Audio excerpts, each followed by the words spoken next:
All right, today we're doing something really cool. We're going to step back in time and see one of history's biggest turning points, not from a textbook, but through the eyes of someone who was right there, on the ground, in the middle of it all.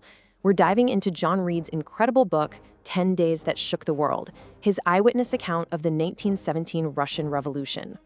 So, who's our guide on this journey? An American journalist named John Reed. And I love this quote because he's totally upfront from the get-go. He basically says, look, I had my sympathies, I wasn't neutral, but my job was to be a reporter, and I tried my best to just tell the truth of what I saw. And that really sets the stage perfectly. We're getting a passionate but honest look from inside the storm.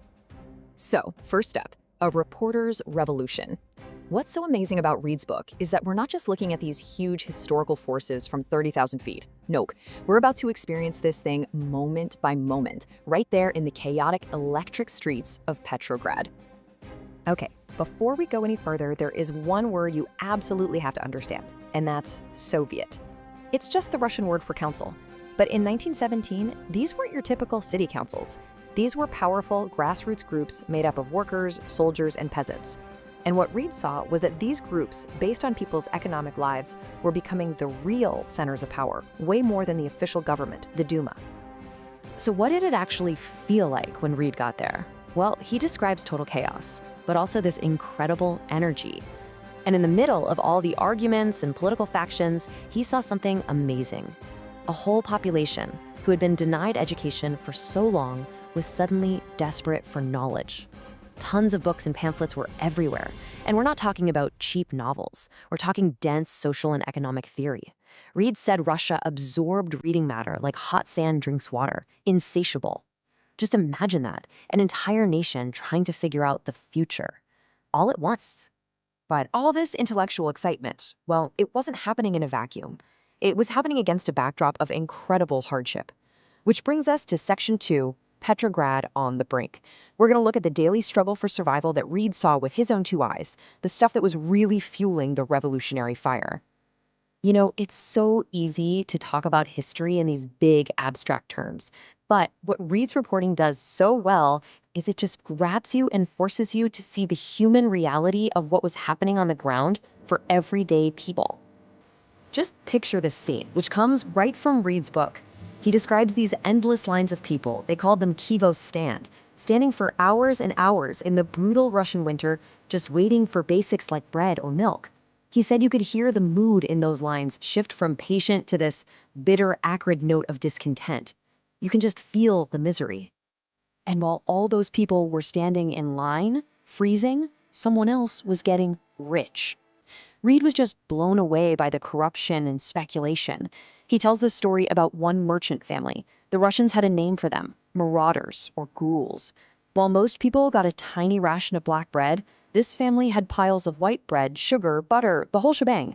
And they had the nerve to call the starving soldiers at the front cowards. It's that kind of infuriating detail that makes Reed's account so powerful. And look, this wasn't just a feeling people had. Reed backed it up with cold, hard data. He put this table in his appendix. Just look at these numbers. Between 1914 and 1917, the price of bread is up over 300%. Pork, up 770%. Food prices, on average, went up more than 550%. But wages barely moved. It wasn't just discontent, it was simple math. People were literally being priced out of survival. When things get that bad, something has to break. And that brings us to Section 3. The government is gone. This is it, November 7th, the big day. But what's so wild about Reed's account is how weirdly normal it all felt. So get this, Reed is just walking down the street and he sees some soldiers standing guard outside the state bank, a pretty important building. So he just walks up to one of them and asks a simple question. And the soldier just grins and gives him this incredible answer. No more government. Slava Bogu. Glory to God.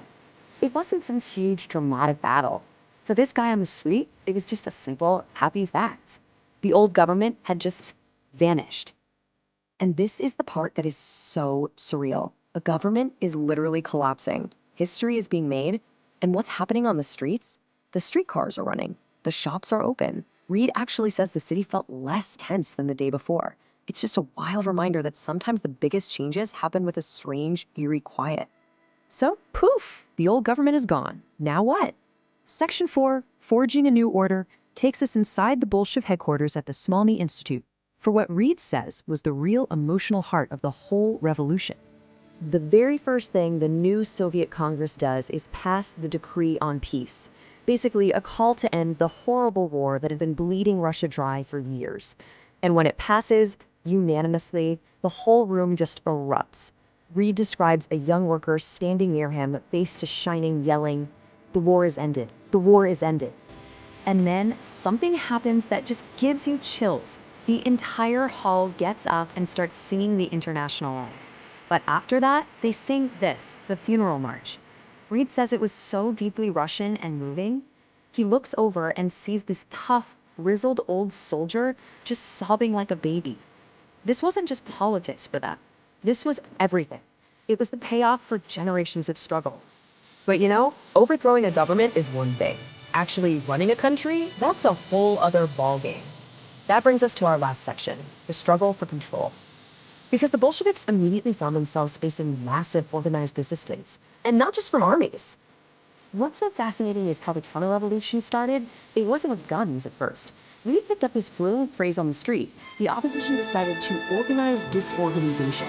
Basically, it was a huge, coordinated campaign of sabotage meant to paralyze the new government before it could even get started. And you can see how systematic this was. It was like a playbook for paralysis. Trotsky goes to take over the foreign ministry. Nope, the employees have locked the doors and hidden the keys. The bank clerks walk out, freezing the entire financial system.